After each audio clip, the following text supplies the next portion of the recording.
Jesus said something that shatters everything we think Christianity promises. My kingdom is not of this world. Not someday, not if we work hard enough, never.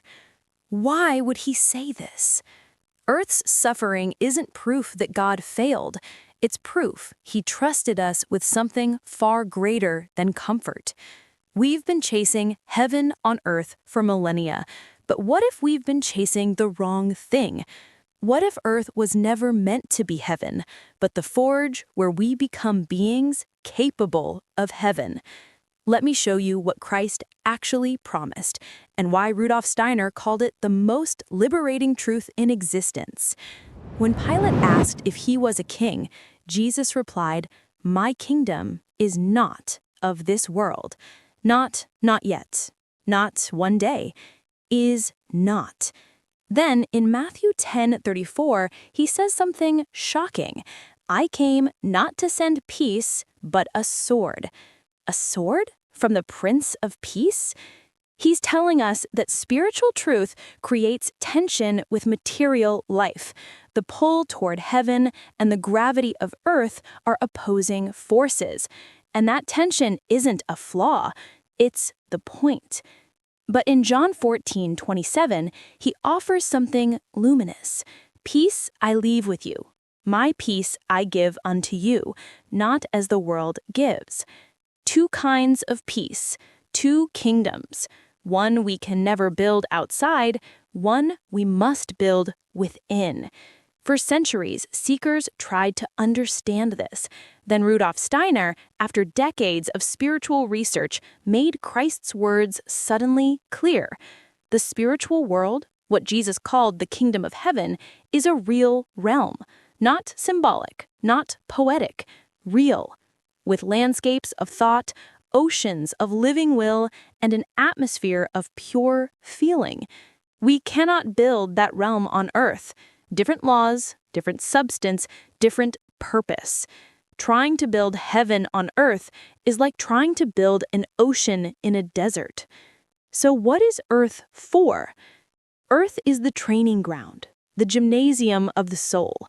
Steiner called it the cosmos of freedom, the one place where beings can make real choices with real consequences, where love can be chosen instead of compelled, where character is forged instead of gifted. Every conflict you face, every injustice, every moment of suffering, these are not signs that earth is broken. They are the curriculum, the resistance training of consciousness itself. Now, watch how this reframes Christ's teaching. In Matthew 18:3, he says, "Unless you become as little children, you cannot enter the kingdom of heaven." For ages, we thought this meant innocence or humility, but Steiner found something deeper. After death, the soul undergoes a life review. You experience your entire life again, but through the eyes of everyone you affected. Every kindness, every wound, every rippling consequence. Not punishment, purification. All the complicated adult distortions, ego, grudges, rationalizations fall away in the presence of truth. What remains is the child state, open, pure, ready. And here is the astonishing part. The more intense your earthly experience, the richer your material for this purification. Earth's difficulty is not evidence of God's absence.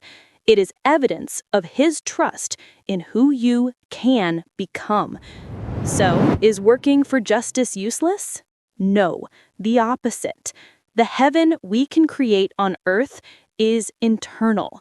Every time you choose forgiveness over revenge, you're performing spiritual alchemy. You're building forces that exist in the spiritual world. That hard conversation you're avoiding, that is soul forging. That injustice that ignites you, your response to it is writing your spiritual biography. The peace Christ gives is not the absence of conflict. It is the strength to stand within conflict without losing your center. This is why he brought a sword to cut away what cannot survive eternity. Here is the liberating truth. You are not failing because you haven't created utopia. You were never meant to. You succeed every time you choose the harder right over the easier wrong. Every time you choose love when hatred feels justified. Every time you let someone's suffering awaken compassion in you. These are not just good deeds. They are the spiritual workouts that build a soul capable of heaven, a heaven whose laws are not the laws of earth. So, can we build heaven on earth? According to Christ and to Steiner, no. And thank God, because earth's purpose is far greater. It is the place where souls forge themselves through fire, where the spiritual eye is not given, but earned.